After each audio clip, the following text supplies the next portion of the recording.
घरापुढे हे या ठिकाणी येऊन आपल्या मार्गदर्शनाला सुरुवात करतील अशी मी साहेबांना विनंती करतो.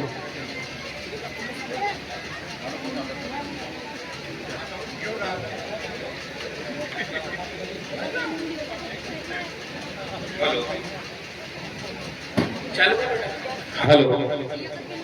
या ठिकाणी भगवत कृपा जागृत आहे. सर्व मिळून भगवंताला आणि बाबाला एकतेने प्रणाम करूया. भगवान बाबा हनुमान जी को प्रणाम. महान त्यागी बाबा जुमदेव जी को प्रणाम. परमात्मा एक. नमस्कार जी. परमपूज्य परमात्मा एक सेवक मंडळ वर्तमान नगर नागपूरच्या वतीने बाबाच्या आदेशाप्रमाणे आज मौजा खुर्जा मुक्कामी चर्चासत्र बैठक हॉल यांच्या लोकार्पण सोहळा निमित्ताने या ठिकाणी एका भगवंताची चर्चा बैठक या ठिकाणी आयोजित केली आणि ती बैठक या ठिकाणी सुरू आहे. त्या बैठकीमध्ये सृष्टीचे विधाता जगाचे पालन करता भगवान बाबा हनुमानजी उपस्थित आहेत. बाबांना माझा प्रणाम. आम्हा सर्वांचे सद्गुरू मानव धर्माचे संस्थापक महान त्यागी बाबा जुमदेवजी उपस्थित आहेत. बाबांना माझा प्रणाम. बाबाच्या कार्याला साथ देणाऱ्या मातोश्री वाराणसी आई जुमदेवजी ठुबरीकर आई सुद्धा इथं उपस्थित आहेत. आईंना माझा प्रणाम. तसेच आजच्या बैठकीचे अध्यक्ष पवनी भंडारा शाखेचे उपाध्यक्ष गबने साहेब या ठिकाणी उपस्थित आहेत. साहेबांना माझा नमस्कार. तसेच आजच्या या कार्यक्रमाचे उद्घाटक भेंडाळा परिसरातील मार्गदर्शक खेमजी तेलमाश्री साहेब या ठिकाणी उपस्थित आहेत. साहेबांना माझा नमस्कार. या कार्यक्रमाचे सह उद्घाटक व आमदार साहेबाचे प्रतिनिधी जयदेवजी गिरटकर साहेब या ठिकाणी उपस्थित आहेत. साहेबांना माझा नमस्कार.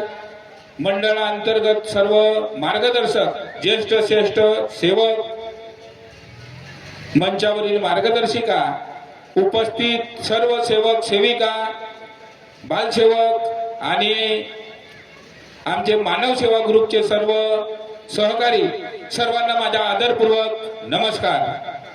तर आतापर्यंत प्रत्येकाने तुम्हाला मार्गदर्शन अनुभव या माध्यमातून जागवण्याचं कार्य केलं. तर मौजा खुर्जा या ठिकाणी आमदार साहेबांनी चर्चासत्र हाल दिलं आणि या गावामध्ये सेवकही भरपूर आहेत. त्या माध्यमातून त्यांना हा दुहेरी बांधकाम या ठिकाणी आमदार साहेबांनी करून दिलेला आहे. तर आपला हाल मोठा झाला आणि त्या हालच्या मानाने या चर्चासत्रामध्ये सेवक सुद्धा जास्त यायला पाहिजे. तर त्या हालची शोभा येईल म्हणून माझी अशी आग्रहाची विनंती आहे. खुर्जा येथील सेवक दादा सेवकीनताई सर्वांनी जास्तीत जास्त संख्येने या ठिकाणी उपस्थित राहावं. आमदार साहेबांनी दिलं आपण घेतलं पण तिथं जर आलं नाही तर त्याला घर पण येणार नाही. म्हणून सर्वांनी जास्तीत जास्त संख्येने या ठिकाणी उपस्थित राहावं. तर मी तुम्हाला अनुभव सांगतो. वाकेसर इथं माझी ताई दिली आहे आणि त्या गावचा अनुभव आहे तिच्या. त्या माझ्या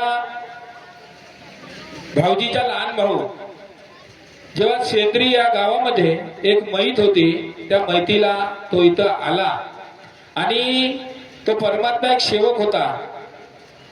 तर त्यांनी मार्गामध्ये येऊन 2-3दा दारू प्याली आणि मार्गदर्शकाजवळ तो गेला तेव्हा काय म्हणतो मी तर दारू पेली पण तुमच्या भगवंत मला काही शिक्षा देत नाही असं त्याचे शब्द मार्गदर्शकाकडे निघत होते. जेव्हा तो शेंद्री गावामध्ये मैतीला आला आणि सायंकाळला आठवून शनिवारी 7 वाजे तो शेंद्रीमधून निघाला. जाता जाता कोंडा आणि चुराडच्या बीचमध्ये त्याचा ऍक्सिडेंट झाला आणि जाग्यावर मरण पावला. दुसऱ्या दिवशी रात्रीला आम्हाला बातमी आली. दुसऱ्या दिवशी आम्ही सर्व कुटुंब मैतीला गेलो.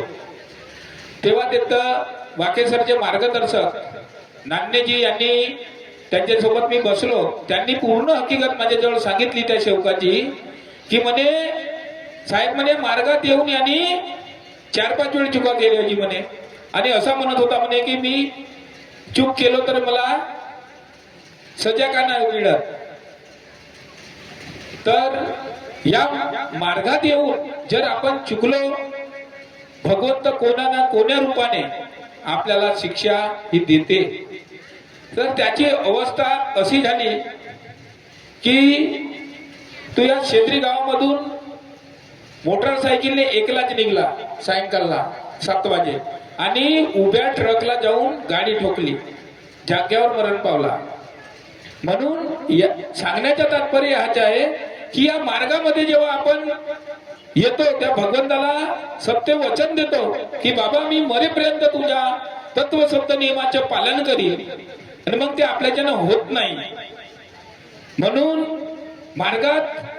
मार्गदर्शक म्हणतो हा मार्ग मरण्याचा आहे.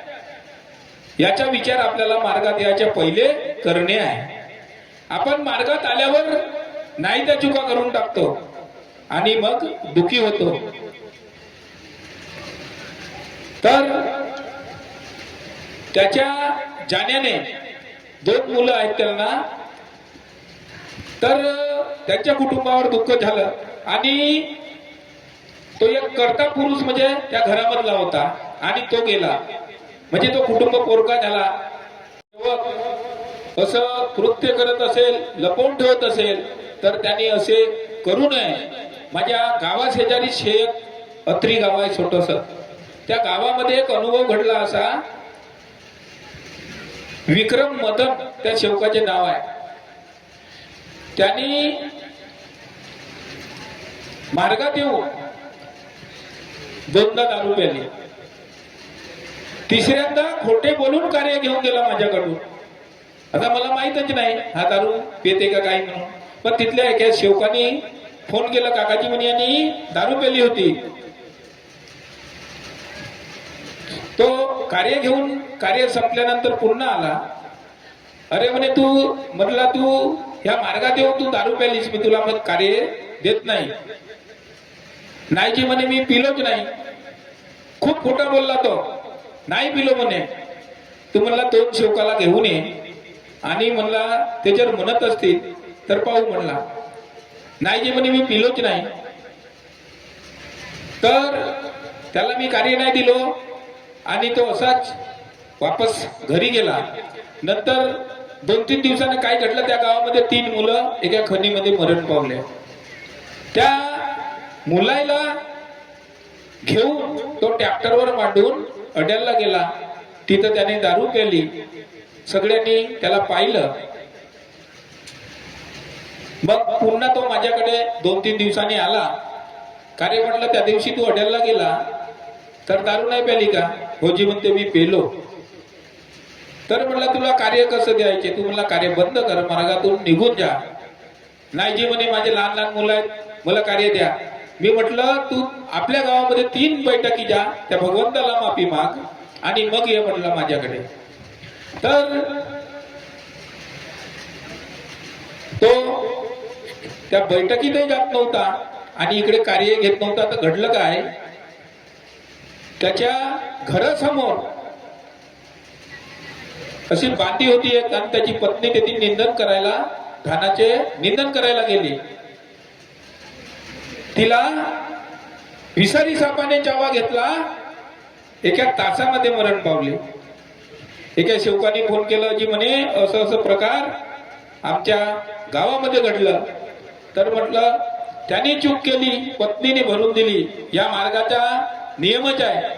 चूक कोणी कुटुंबातला एक व्यक्ती करत असेल तरी दुसऱ्याला भरून द्यावा लागते. तर ते लहान मुलाची आई लहान मुलांना सोडून गेली आणि लहान लहान मुलं आहेत त्यांचे. खूप अशी मला त्या मुलाकडे पाहून दया येत होती का कसं रे म्हटलं परमेश्वरा, पण वागणूक त्याची चांगली नव्हती. त्याच्यामुळे त्याची भरपावती त्याच्या पत्नीने करून दिली. एका तासामध्ये म्हणजे तो काहीतरी चावला, तिला वाटलाय नाही, काही दिसलाय नाही, पण साप हो असं तिला वाटला. चावला आणि एका तासामध्येच मरण पावले. म्हणून आपण या मार्गामध्ये येतो. हा मार्ग पाहिजे तेवढा सोपा आणि साधा आणि सरळ नाही आहे. या मार्गाचे तत्व शब्द नियम आपल्याला समजले पाहिजे. म्हणून मी म्हणतो की जीवनात माणसाच्या तत्ते काय आहे. अरे तत्व शब्द नियमात शोधा पत्ते काय आहे. आपल्याला त्या तत्व शब्द नियमातच शोधणे आहे. आपल्याला कोणते पत्ते बाबांनी दिले पाळण्यासाठी त्या तत्व शब्द नियमातच आपल्याला समजेल की जीवनात माणसाच्या तत्ते काय आहे. तत्व शब्द नियमात शोधा पत्ते काय आहे. अरे मी धन्य झालो परमात्मा मार्ग घेऊन, उपदेश त्यांचे वदतो आहे की सत्य काय आहे, सत्य काय आहे. या प्रसंगी एवढंच बोलतो. आपल्या वाणीला इथंच विराम देतो. सर्वांना माझा आदरपूर्वक नमस्कार जी.